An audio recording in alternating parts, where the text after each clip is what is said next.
Hello ಸ್ನೇಹಿತರೆ, ನನ್ನ ಚಾನಲ್ಗೆ ಸ್ವಾಗತ. ಗೃಹಲಕ್ಷ್ಮಿ ಹಣ ಬರುತ್ತಾ ಇಲ್ವಾ ಅನ್ನೋದು ದೊಡ್ಡ ಪ್ರಶ್ನೆಯಾಗಿ ಉಳಿದಿದೆ.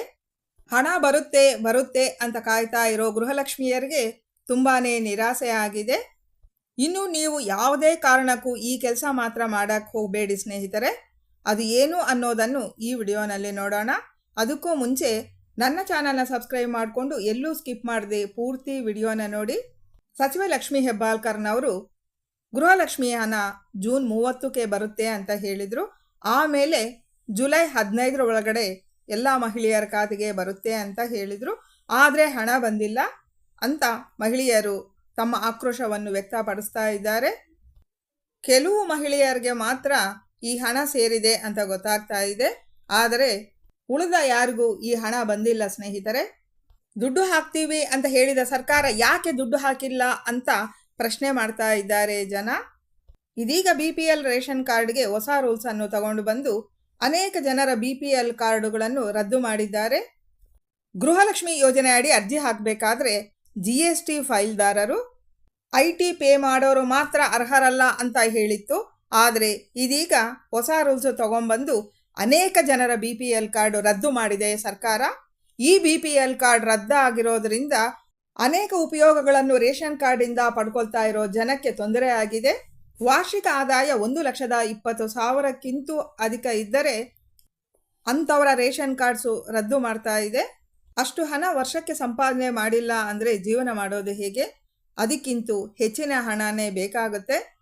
ಆದರೆ ಅಂಥವರ ಕಾರ್ಡು ರದ್ದು ಮಾಡಿ ಕಷ್ಟಕ್ಕೆ ತಳ್ಳಿದ್ದಾರೆ. ಇನ್ನು ವ್ಯವಸಾಯ ಮಾಡುವಂತಹ ರೈತರಿಗೆ 3 ಎಕರೆ ಜಮೀನು, 1 ಟ್ರ್ಯಾಕ್ಟರಿ ಇದ್ದರೆ ಅಂತಹವರ ಕಾರ್ಡು ರದ್ದು ಮಾಡಿದ ಸರ್ಕಾರ ರೈತರಿಗೆ ತುಂಬಾ ಕಷ್ಟನ ಕೊಟ್ಟಿದೆ. ಜಮೀನು ಮಾಡೋದಕ್ಕೂ ಸಾಲ ತಗೊಂಡು ಟ್ರ್ಯಾಕ್ಟರಿಗೂ ಸಾಲ ಪಡೆದು ಜೀವನ ಮಾಡ್ತಾ ಇರೋ ರೈತರು BPL ಕಾರ್ಡ್ ರದ್ದಾದರೆ ಅದರಿಂದ ಸಿಗುವ ಸೌಲಭ್ಯಗಳನ್ನು ಕಳ್ಕೊಳ್ಳಲಿದ್ದಾರೆ. ಇನ್ನು ವೈಟ್ ನಂಬರ್ ಪ್ಲೇಟ್ ಇರುವಂತಹ ಕಾರುಗಳು ಸ್ವಂತವಾಗಿದ್ದರೆ ಅಂಥವರ BPL ಕಾರ್ಡ್ ರದ್ದು ಮಾಡ್ತೀವಿ ಅಂತ ಸರ್ಕಾರ ಹೇಳಿದೆ. BPL ಕಾರ್ಡ್ ಅಂದರೆ ಬಡತನದ ರೇಖೆಗಿಂತ ಕೆಳಗಿರುವಂತಹ ಕುಟುಂಬಗಳಿಗೆ ಮಾತ್ರ ನೀಡಲಾಗುವ ರೇಷನ್ ಕಾರ್ಡ್ ಅಂತ ಅರ್ಥ. ನಮ್ಮ ಕರ್ನಾಟಕದಲ್ಲಿ 80%ಕ್ಕೂ ಅಧಿಕ ರೇಷನ್ ಕಾರ್ಡುಗಳು ಇದ್ದಾವೆ. ಅಂದರೆ ಅಷ್ಟೊಂದು ಬಡತನ ಖಂಡಿತವಾಗಿಯೂ ನಮ್ಮ ಕರ್ನಾಟಕ ರಾಜ್ಯದಲ್ಲಿ ಇರೋದಕ್ಕೆ ಸಾಧ್ಯನಾ? ನಕಲಿ ದಾಖಲಾತಿ ಪತ್ರಗಳನ್ನು ನೀಡಿ ಬಡತನದ ರೇಖೆಗಿಂತ ಕೆಳಗಿರುವ ಜನರಿಗೆ ಸಿಗುವಂತಹ ಸೌಲಭ್ಯಗಳನ್ನು ಶ್ರೀಮಂತರು ಪಡೆದುಕೊಳ್ತಾ ಇದ್ದಾರೆ.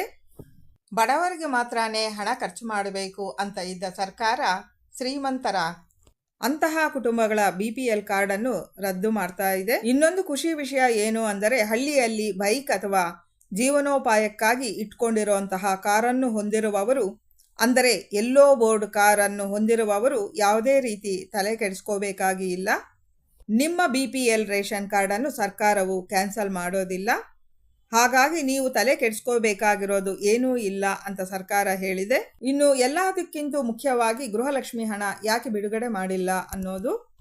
ಅದನ್ನು ಪ್ರಶ್ನಿಸಿದ ಮಾಧ್ಯಮದವರಿಗೆ ಹಣ ಬಿಡುಗಡೆ ಮಾಡಿದರೂ ರಾಜ್ಯದ ಅಭಿವೃದ್ಧಿಗಾಗಿ ಮೀಸಲಿಟ್ಟ ಹಣನ ಬಳಸ್ಕೊತಿದ್ದೀರಾ ಅಂತ ಪ್ರತಿಪಕ್ಷಗಳು ಟೀಕೆ ಮಾಡ್ತಾರೆ, ಬೈತಾರೆ. ಹಣ ಹಾಕಿಲ್ಲ ಅಂದರೆ ಜನ ಬೈತಾರೆ. ಹಣ ಹಾಕಿದ್ರು ಬಿಟ್ಟರು ನಾವು ಬಯಸ್ಕೊಳ್ಳೋದು ತಪ್ಪಿಲ್ಲ. 2 ತಿಂಗಳು ತಡವಾಗಿ ಹಾಕ್ತೀವಿ ಬಿಡಿ ಅನ್ನೋ ಸಮಾಧಾನವನ್ನು ಸರ್ಕಾರ ಕೊಡ್ತಾ ಇದೆ. ರೇಷನ್ ಕಾರ್ಡ್ಸನ್ನು ಗೃಹಲಕ್ಷ್ಮಿ ಅರ್ಜಿಗೆ ಹಾಕಿದ ದಾಖಲಾತಿಗಳನ್ನು ಮರು ಪರಿಶೀಲನೆ ಮಾಡ್ತಾ ಇರೋ ಸರ್ಕಾರ ಹೊಸ ರೂಲ್ಸ್ ಅನ್ನು ತಗೊಂಡು ಬಂದು ತುಂಬ ಜನರನ್ನು ಯೋಜನೆಗಳಿಂದ ಕೈಬಿಡಲಿದ್ದಾರೆ. ತುಂಬ ಜನರನ್ನು ಕೈಬಿಟ್ಟರೆ ಸರ್ಕಾರಕ್ಕೂ ಹೊರೆ ಕಡಿಮೆ ಆಗುತ್ತೆ. ಹಾಗಾಗಿ ಹಣ ಬಿಡುಗಡೆ ಮಾಡೋದು ತಡ ಮಾಡ್ತಿದೆ ಸರ್ಕಾರ ಅಂತ ಅನಿಸುತ್ತೆ. ಏನೇ ಆದರೂ ಸ್ನೇಹಿತರೆ, ಈ ಒಂದು ಕೆಲಸ ಮಾತ್ರ ನೀವು ಮಾಡಬೇಡಿ.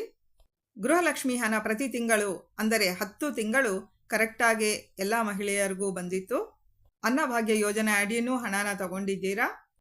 ಪ್ರತಿ ತಿಂಗಳು ನಮಗೆ 2,000 ರೂಪಾಯಿ ಸಿಗುತ್ತಲ್ವಾ ಅಂತ ಲೋನುಗಳಲ್ಲಿ ಅಮೌಂಟ್ ಪಡೆಯೋದಿರ್ಬೋದು, ಚೀಟಿ ಹಾಕ್ಕೊಂಡು ಉಳಿತಾಯ ಮಾಡೋದಿರ್ಬೋದು, ಇನ್ನು ಬೇರೆ ಬೇರೆ ರೀತಿ ನೀವುಗಳು ಕಮಿಟ್ ಆಗಿರ್ತೀರ.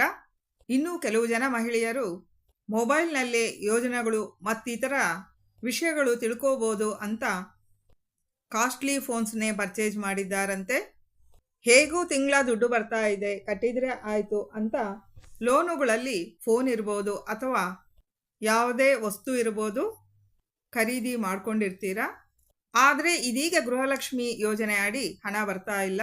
ಇದನ್ನು ನಂಬಿಕೊಂಡಿರೋ ಮಹಿಳೆಯರು ತಗೊಂಡಿರೋ ಲೋನ್ನ ಹೇಗೆ ತೀರಿಸ್ತಾರೆ? ಹಾಗಾಗಿ ಯಾವುದನ್ನು ನಂಬಿ ನೀವು ಲೋನ್ಸು ಸಾಲ ತಗೋಬೇಡಿ. ಗೃಹಲಕ್ಷ್ಮಿ ಹಣ 10 ತಿಂಗಳು ತಗೊಂಡಿದ್ದೀರಾ, ಮುಂದಕ್ಕೂ ಬಂದ್ರೇನೂ ಖುಷಿನೇ. ಬಂದ ಹಣನ ಕೂಡಿಟ್ಟು ಸಾಲ ಇಲ್ಲದೆ ನೀವು ಆಸೆಪಟ್ಟ ವಸ್ತುಗಳನ್ನು ತಗೊಳ್ಳಿ.